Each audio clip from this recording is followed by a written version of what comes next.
กองประชุมมรสุมตะวันตกเฉียงใต้ประจำฤดูกาลครั้งที่2ได้จัดขึ้นในวันที่4มิถุนายน2026นี้โดยการเข้าร่วมเป็นประธานของทานบุญเติมศรีสุพันธวงศ์รองหัวหน้ากรมอุตุนิยมและอุทกศาสตร์และทานปีเตอร์การิลเฟอร์เรอร์ประจำองค์การลีเมส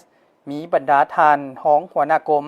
หัวหน้าแผนกรองแผนกและวิชาการจากบรรดากระทรวงแขนงการต่างๆเข้าร่วมกองประชุมล้มมรสุมตะวันตกเฉียงใต้ประจำฤดูกาลครั้งที่2นี้จุดประสงค์ก็เพื่อนำเสนอการคาดคะเนสภาพอากาศอุทกศาสตร์ภูมิอากาศของสาธารณรัฐประชาธิปไตยประชาชนลาวประจำปี2026พร้อมนี้ยังได้รับฟังการรายงานเกี่ยวกับปรากฏการณ์เอนโซและเอลนิโญจากเชี่ยวชาญประจำองค์การลีเมสและวิชาการจากกรมอุตุนิยมและอุทกศาสตร์กองประชุมครั้งนี้ถือเป็นเวทีระดับชาติที่สำคัญในการสนทนา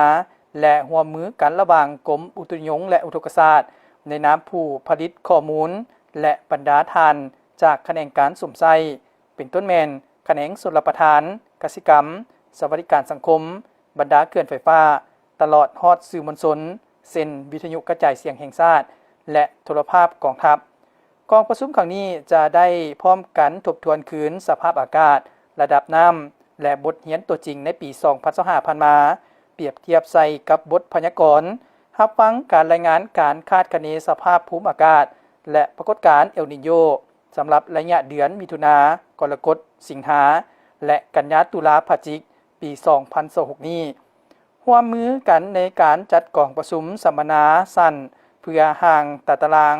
การพยากรณ์ที่อิงใส่ผลกระทบและร่วมกันกำหนดยุทธศาสตร์การเตรียมพร้อมรับมือกับความเสี่ยงในแต่ละแขนงการ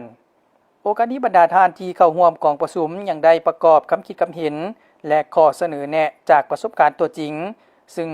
จะเป็นข้อมูลอันล้ำค่าที่จะช่วยให้กรมอุตุนิยมและอุทกศาสตร์สามารถปรับปรุงระบบการพยากรณ์และระบบเตือนภัยล่วงหน้าให้มีความชัดเจนเข้าถึงง่ายและตอบสนองได้ตามความต้องการของผู้สวมใส่อย่างแท้จริง